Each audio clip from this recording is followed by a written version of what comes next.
Kirby, if you want to unmute yourself, and then Brady will have the first question. I guess, JaCoby, the best place to start is, it sounds like Jay Ward's, they expect him to get healthier and whatnot. Derek's expected back. I mean, how confident are you that as those guys progress, get back to things, that people will see a very different secondary this week? Yeah, you know, when you get your guys back, your first team guys back and healthy, you always get a little bit more confidence back. Like I said, Saturday we're missing one of the best, if not the best, corner in the nation Saturday. So always getting him back is a positive, and when Jay Ward is 100%, he's one of the top. I feel like one of the top nickels or one of the top DBs in the SEC. So getting him back to 100% is really going to help. Hey, JaCoby Brooks with the Advocate. I remember last year it seemed like the Ole Miss game was kind of that time where you had that voice in the locker room to kind of steer the team back towards defense. Did you have a similar moment here against Mississippi State, and do you feel like that's something that you need to address again? I don't think it's something that I need to address again. We, as a team, we addressed it Monday on Tell the Truth Monday. We looked at the film and we saw other areas that we need to improve. But after after Monday, we just throw it away, win or lose, and we move on to press on the Vanderbilt. And I think as a team and as a leadership committee, that's what we're stressing to do. And we can't wait to get on the field today and kind of install a game plan and kind of run through and practice a game plan for Vanderbilt this week. JaCoby, Jamarcus Fitzpatrick with KOB in Alexandria. Now that you guys have had a chance to digest the game film, how have you become a better leader by what you've been able to see on tape? It's about just being a leader is about adjusting to your guys and what they need. And the best thing I saw is just what people have been telling me, like Coach Burrow and Coach Shep, is just being there and being show some positive reinforcement for the guys. All the guys know it was a tough weekend last weekend, and we're not trying to sit and harp and just stay on Saturday. Like I said, we got to move forward. We have 9 more games, and we need to start focusing on Vanderbilt and press on there. Yeah, JaCoby, Jared Joseph, Fox 44. Speaking of moving on, what do you tell some of the younger guys like Eli Ricks, and what do you think they can learn the most from Saturday's game, which y'all get to Vanderbilt this weekend? I think the best thing that they can learn is that it's real out there on Saturday. Those guys are, those, like Coach C. Ray says, the best. Those guys are on scholarship too, so those guys can make as many plays as you can. So for young guys to understand that, I think they can go in this week with a little bit more understanding what they're getting themselves into. I think that game, we can look at that game, and although there were a lot of negatives in that, we can take some of the positives out. And like I said, this press on the Vanderbilt, that hopefully the preparation and and getting ready mentally will be better going into this game than it was last week. Hey, JaCoby. I mean, obviously, Friday was pretty, kind of scary situation there with Derek, and I was just curious if, you've had any conversations with him since he's come back, and kind of maybe what those conversations have been like. Yeah, I texted Derek and just first just asked him if he was okay, and I'm glad that he's back and he's healthy and he's ready to go. I mean, yesterday he was running around and doing individual, being Derek. It's always scary, for a teammate to have to go to the hospital all of a sudden. I mean, just not just anybody in general. So to see him back with a smile on his face, back healthy and participating in practice is always a good thing to see. Hey, JaCoby, Scott Ravelli, The Advocate. Very simply, one more question on Derek. Could he have made the difference Saturday if he had played and been his normal self? could that have made the difference in the game? Yes. Like I said, Derek's one of the best corners in the nation, and when you lose somebody like that, it's always a big deal. He's a proven guy, and I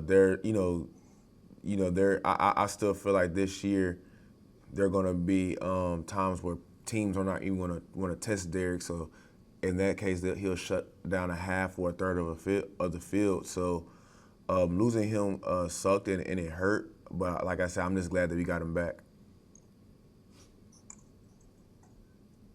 Hey, JaCoby Jacques from Channel 9 here. In the first half, we saw Elias Ricks trying to make a play on a ball, jump up with one hand, miss it, long touchdown. Second half, he makes a play on the ball, interception. Is that the kind of, development and growth we're going to see from those guys? Is that a great example of the growing pains? Yeah, I think when you have freshmen and you have young guys in the game, they're always looking to make a play, and stuff like that always happens. I mean, I just think it was just magnified because, Mississippi State was just throwing the ball and they actually won the game.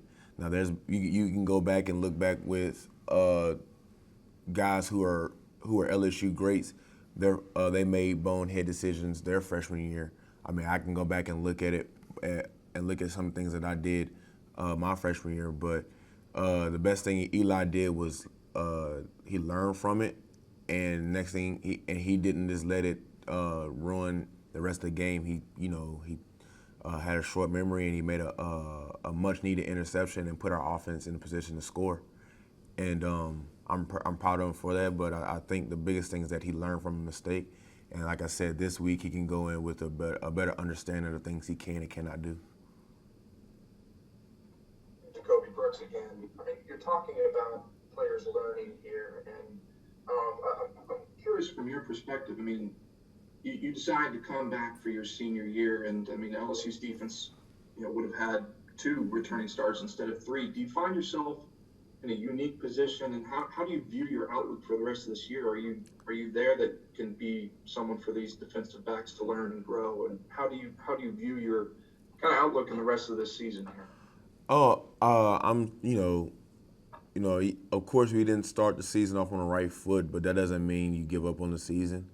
I'm still excited to keep going, playing not having 9 more games with my guys, and of course, I mean that's the point of having seniority. That's the point of the importance of bringing older guys back, is to kind of be that resource to the things that you've seen when you are coming through the ranks.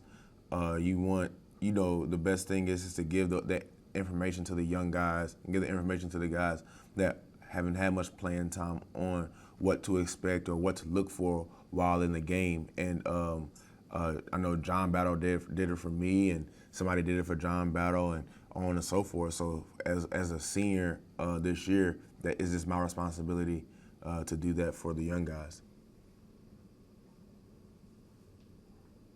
Hey, I mean, obviously you're no stranger to playing in the box, but it seemed like Saturday you were there even more than we normally see you there. I guess the question is then, I mean, the way they're using you in and out of the box, is that pretty similar in terms of responsibilities this past years, or are there variations?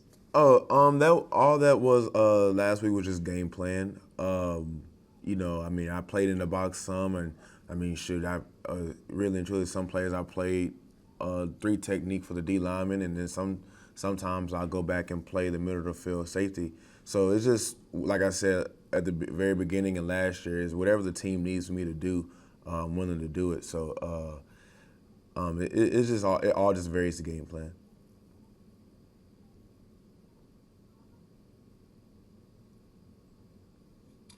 Hey, JaCoby, the lack of fans may negate this, but you're probably one of the few people who are looking forward to a bonus trip to go back home 2 years in a row. Just get your thoughts on maybe come back to familiarity and maybe recap what happened last year.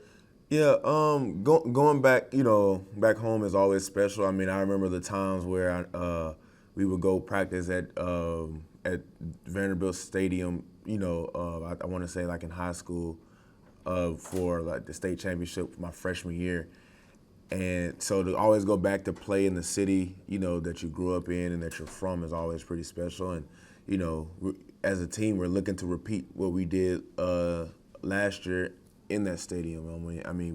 We went in and we dominated and we came out with a W. So that's something that we're looking to do this year, and we're just going to take those, take our steps and study and make sure we game plan and know the game plan and trust it and go in and execute. Hey, JaCoby, Michael Cobble here in Baton Rouge. I was just wondering what Sunday, Monday was like with the coaches. Coach Ed had said that, Bo is not apologetic, but understood that there needed to be some changes. And it seemed that scheme was half the problem, execution was the other half. Has there been good communication between the players and the coaches about, helping you guys be in positions to win? I think a lot of it has to do with us understanding the game plan and trusting it. I think Coach Molina did put us in a position to make plays. It was just, at the end of the day, it's for the players to make plays. Coach O and Coach Molina me knowing Coach G, they're always going to blame themselves when it comes to a loss. But it's always about, at the end of the day, it's always about the players having to make the plays. Coach Bush says, there's no such thing as a magic blitz or a magic coverage that's going to just cover everything and get the job done. At the end of the day, it's the players on the field that's going to make the play. So I think it has to be the players to be a student of the game. It has to be the players to do extra studying and extra film work. So when it's time to make the play on the field, you're already ready. JaCoby, Megan Glover, Michaela Edson, Alexandria. You talked about Stingley being back. He's exciting. He's healthy. Now you all are going onto the road, and of course, it's probably going to be one of the headlines of the rest of the season. But can you talk about the energy that you all are going to have to bring? Like Coach O said, we always going to have to make our own energy.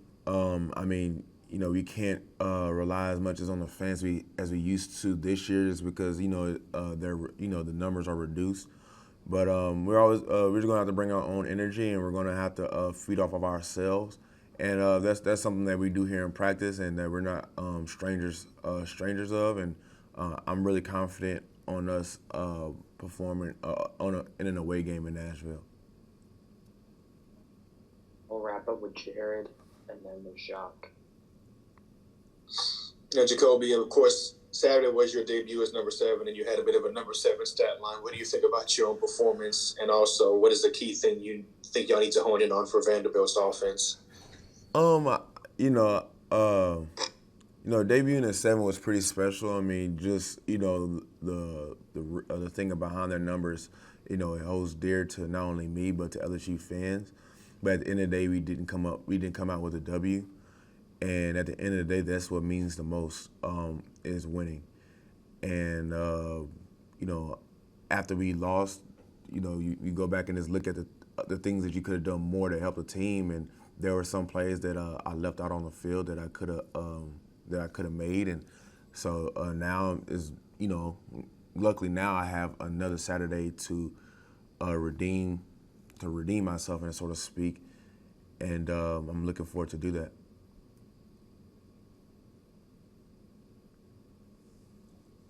Hey, JaCoby, obviously the yardage and the points, you guys want to improve that a lot, but you talked about the positives. 5 quarterback sacks, 4 turnovers that you forced. Do you feel like you can kind of keep those things up, and if you tighten up the other things, this defense can be back on par?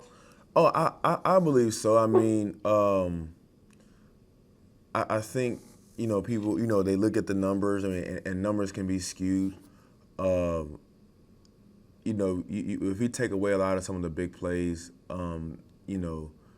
we have a fighting chance to win the game and not only have a good game by the numbers defensively. When a team is, they rely so heavy on one part of the game, the numbers are going to look a certain way, but you got to also look at the success rate of that. If I run the ball 100 times, hopefully I get over 70-something yards or 100-something yards. But at the end of the day, you got to move on and, learn from your mistakes. And those mistakes were allowing too many big plays. And going to move on to Vanderbilt, we can't allow them to have big plays. We got to take away what they want to do. And like I said, I feel really confident, and I'm glad that we got this out of the way on the first game, and hopefully we can learn from it. Thank you, JaCoby.